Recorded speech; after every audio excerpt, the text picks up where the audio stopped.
Well, hello my fellow car modelers, how are you doing today? Holy cow, this is just like, wow, it just happened. I wasn't even gonna make a video today, and hopefully I have this out before I go to work.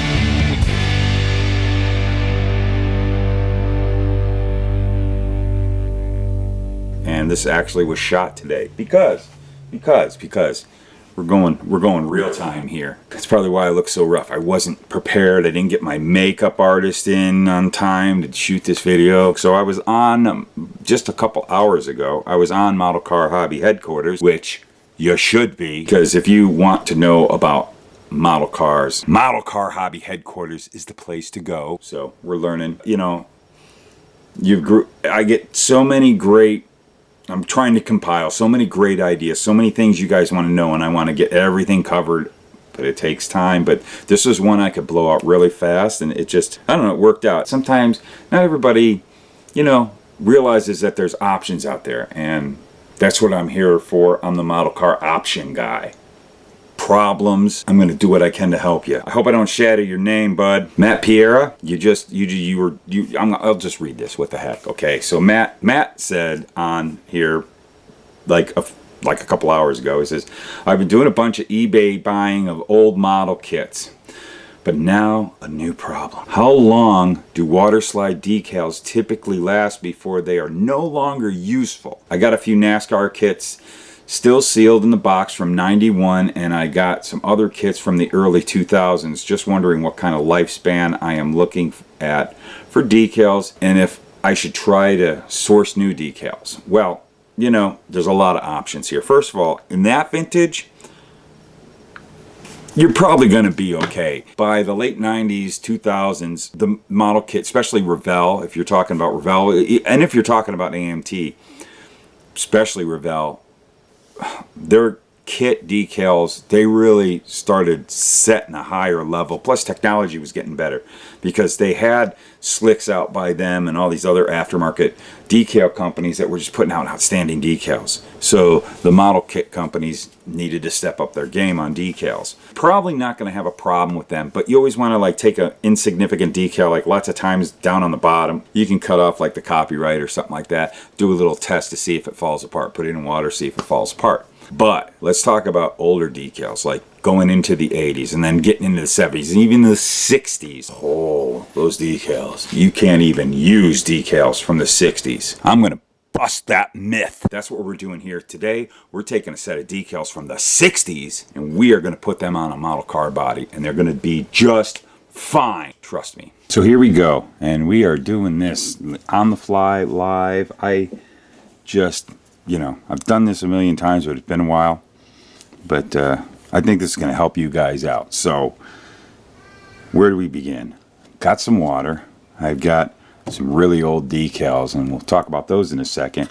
And I just grabbed this body that's semi-painted, that's just out of the junk box. You know, this will be perfect to prove what we're doing. Went into the garage, and I grabbed this. You can tell it's an old can, but I did do a test shot. It's still working. Hopefully it doesn't fail me. So I don't have any fresh crystal clear. This is what I've always used, is Krylon Crystal Clear. I used to clear a lot of models. As a matter of fact, this model is all cleared with Krylon Crystal Clear. And we've showed this, and we're going to be doing an upcoming video on this model. It's been showing up the past couple videos. Well, the last video. I built that back in the late 90s. So Krylon Crystal Clear for a long time was my go-to clear. I had a lot of luck with it. But the one thing that I found out about it is this repairs old decals really, really good. As a matter of fact, years ago I bought a kit to make decals, and this is what they suggested or sent to me in the kit to clear over the decals after you print them out. Like on your inkjet printer, if any of you make your own decals, and I used to make a lot of my own decals, I would shoot them. You'd have to seal the ink from the printer, or once you put it in the water, the ink from the printer would just come off the decal paper. You'd have to seal them with Krylon Crystal Clear. And the company that I bought the paper from, and the ink and everything like that, this is what they suggested. So I used it. Now, you could run into a problem if, let's say, you're using Tamiya clear that is more of a lacquer base, or things that you could run into some problems. This stuff is pretty compatible with most clears, but I would do a test with whatever clear you're using. If you're using an automotive clear, like a that you have to mix together and shoot out of the gun, that has a hardener in it, and it chemically hardens, it doesn't dry, crystal clear will be fine. It won't react to it. Of course, you can put that stuff over anything. That's what's nice about using automotive clear. But do tests, but for the most part, you shouldn't run into problems, especially if you start out with light coats. You don't ever want to do heavy. That's when you're going to have disasters. Sometime we'll do a video on clear, but just a little tidbit about clear is in paint. A lot of you guys, if you have issues, you're constantly having problems, it's a heavy hand lots of times. You want to do light tack coats first. And this is really important in doing what we're about to do. So that's what we're using. Now, to prove that which many of you old timers probably recognize these, as in AMT kits, you'd get a decal sheet to do any kind of race car, and you'd get stuff that's just made up numbers, made up names, made up sponsors and stuff. It was pretty common in old AMT 3-in-1 kits, and that's where these decals come from. And just a little, I got this box here. Let me show you this. Get it open. Here, I got just like all this remnants of old decals from like 30 years ago. I bought a collection. I had tons of old decals, and this is what's left of them. So I got a lot to pick from. You can tell, and there's different things, but you can tell we've got some old decals. Like, look at these decals. Sometimes stuff's just too far gone, but literally, if you wanted to, if there was something on this sheet, you could save it. You could save it, or this video will prove me wrong. Like this sheet, look at that. You can tell that is an old, can you see that? That is an old decal sheet. That's ancient. That's an old Revell. These are old decals. That's where I got these decals from, and we're going to use them. But what we'll do is, what's really cool is having some doubles like this, is because we're going to, we'll start with this. One will clear and one will without clearing. Watch what happens. I'm going to stick that in the water and let it sit for a little bit. You can also do this with the El Toro. Let's throw one of them in there. Let's see what happens. Alrighty. Let's take a look. Let's see if this thing's ready. It's kind of, you can see, watch what'll happen. It still needs to sit in there a little bit. Come on, old decals. That's another thing, a sign of old decals. It takes them a while to get loose from the paper. Let's see how the El Toro is doing. Okay, alrighty. I took that. Look at how it shattered. So that's a great example. I'm not even going to try to put that on the car, because look at how that's just breaking up. Yeah, so those are done. That was awesome. Let's see. Yeah, the fours, they're coming apart. Okay, so we can see these old decals, 100% useless. But we will save them. We'll let those sit there and totally dissolve and come all apart and be as useless as ever. Now, so they don't go flying around, I'm going to take a little bit of tape. You got to be a little careful about this, because we're dealing with delicate old decals. But I'm going to take a little tape here, stick it right there, and just so these don't go flying when I shoot them. So we got those there. Let's get this. Okay, oh, it works. Wow, this is an old can too. I can't believe it's working. We're going to start with just doing a quick, just don't want to get to just a light coat. We'll let that set up. We've let that sit for a good 10 minutes or so. You don't have to let it go through its whole hardening process, but Krylon Crystal Clear, generally, it sets up in about 10-12 minutes. It's really perfect and really good at about an hour. But after about 10 minutes, you can now shoot your heavy coat, because your tack coat has kind of sealed in. And just like what happens in the water, if you were to do a heavy coat first, they're going to break apart, just like they do in the water, because it's like they're submerged in water or liquid. So we're going to go ahead and do some heavy coat now. There we go. And you can see, so far, we're going to let it sit, but I think we're going to be looking okay. That's a nice heavy coat. We're going to let this sit for about an hour, and we should be good. Let's come back and look in an hour. I'm going to go have a cup of coffee, cold coffee, because that's what we do here at Cold Coffee Productions. We'll take a look. 1 hour later. It's set up pretty good. They're touchable, still a little but for the sake of this, I think we'll get the look we're wanting. I gotta peel these out. Get the look we're wanting to get the results we're wanting. You can see how they're all nice and cleared over. Get that out of the way. I think we'll be okay. I would, if I was really wanting to use these for a model project, I would personally let it set, you know, overnight, really.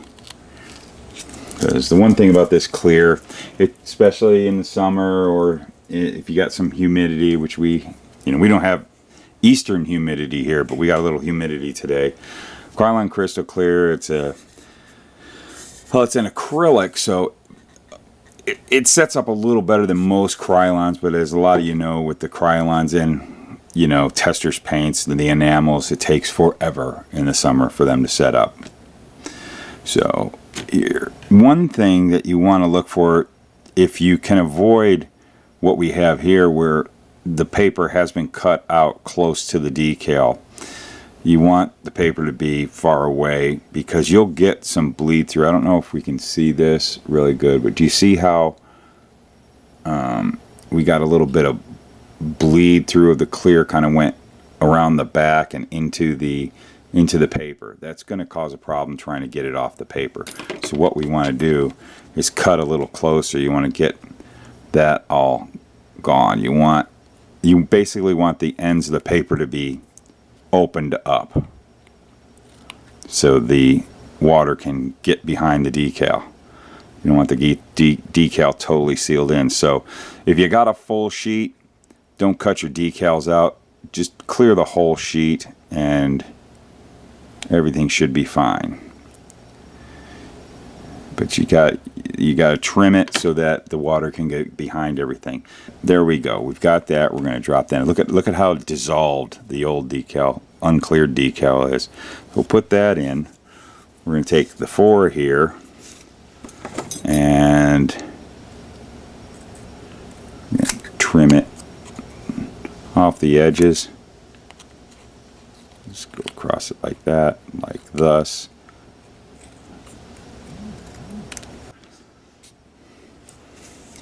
So we'll let those sit for a bit. Let them soak in the water. And I think we'll have some good results. Well, time lapse. Did we time lapse this? Nah, probably not. Alright, so let's see what we got going here. The moment of truth to see if I'm a liar or not. And do we have it? It's kind of tricky. It does take a while. I'm gonna work with this one first. There we go. Look at that. It's sliding around. See that? Let's just get it dipped. We're going to take our junk body here. We can basically use that decal. Look at that. It needs to get a little bit wetter. It's hard to get some. I'm not using any decal solution, but you can kind of see. Look at how we have the clear is kind of, that's why you want to cut close to the decal after you do the clear, because we've got ourselves a bigger border now. It's still a little, yeah, no, it's doing good. Not having problems. There we go. Look at that. Got ourselves a decal. I am spectacular. That's why I'm the YouTube model car guy. Self-proclaimed. Nobody else proclaims it. Okay, let's do these. You remember, look at that. Look there, look there. Look how shattered they were. Here we go. Ooh. Okay. They're coming off. I think we had a little bit of clear attaching to the back, but no, it's working. Let's just slide them on here. Boom. See that? Ancient old decals. And I'm telling you, these decals are from the 60s. These decals are 50 plus years old. Okay? And look at how I saved them. No, they're not going to be as nice as, you know, some modern decals. But if you got something that you want to build a car out of the box from a 60s model, whatever, and the only decals available, there hasn't been reproductions, you could save them. Or even, you know, models, as years went on, decals do degrade, but every decal is savable. These are like the worst, some of the worst, as we saw, okay? And everything is savable. Don't write off any decal sheet. You can save it. Look at that. Look at how I can just move that around. It's not falling apart. So there. Myth busted. Decals are savable. So there you go. Myth busted. You can do it. Any decal just about, unless they're so cracked and gone and stuff, like there's a couple I showed you there. But if the decal looks whole on the sheet and the sheet's in good shape, not all crumpled up, and even crumpled up, I have saved those, that can be fixed, repaired, and used. Done it, been doing it, it's done. You saw it here with your own eyeballs. That's it. I'm done with this video. I'm getting the heck out of here. But first, I want to thank my producers here. Thanks, producers. You want to be a producer? Get onto Patreon, become a patron. It helps support this channel. We got to grow this channel. There's some big things ahead that I'm going to be making an announcement here, hopefully soon. I've been saying this for a couple of years, but I have a long-term plan. These guys are helping out. You guys help out. If you want to see more content from this channel, more regular, like how about a video almost every day? Would you like to see that one day? I could do that, but I need your help. Share, like. Hit the like button, smash the like button, whatever. Subscribe if you haven't. We got to get those subs up. We're up to almost 9,000 subs. I want to get to 10,000 subs. Let's get to 10,000 subs by fall. We're going into September in a couple days. Hey, I want to be at 10,000 by October. Help me get there. Let everybody know. Share the heck out of this channel. We got to do this. We got to do this. It's for your benefit. You want more from me? I can give you more, but we got to get this channel bigger. And give me that's my grandson. If you hear him crying back there, he just does that sometimes. Runs around, terrible twos. Another way to support this channel, buy a shirt, buy a mug, whatever, Get onto the Teespring store and do your diligence and wear that shirt. Go to your model shows when we start having model shows again. Go to your model meetings if you guys are having model meetings. If you're virtual, wear them if in pictures. That you take pictures of yourself and you put them on the interwebs. People go, what the heck is that? You go, it's Model Car Hobby Headquarters, man. You got to check them out. I say, well, I don't build model cars. Well, if you check them out, dude, you'll probably start building, because that's what we're all about. Grow the hobby. Last but not least, flat out, the last bit of support, just like, subscribe, share, let everybody know. Get this to be the premier model car channel to go to for tips and information and just flat out laughs. That's what we're all about. That's it for me. So I'm going to say what I always say. This is me, Luka Cee. Keep gluing those fingers together. Keep cutting that styrene. And we'll see you in the next video.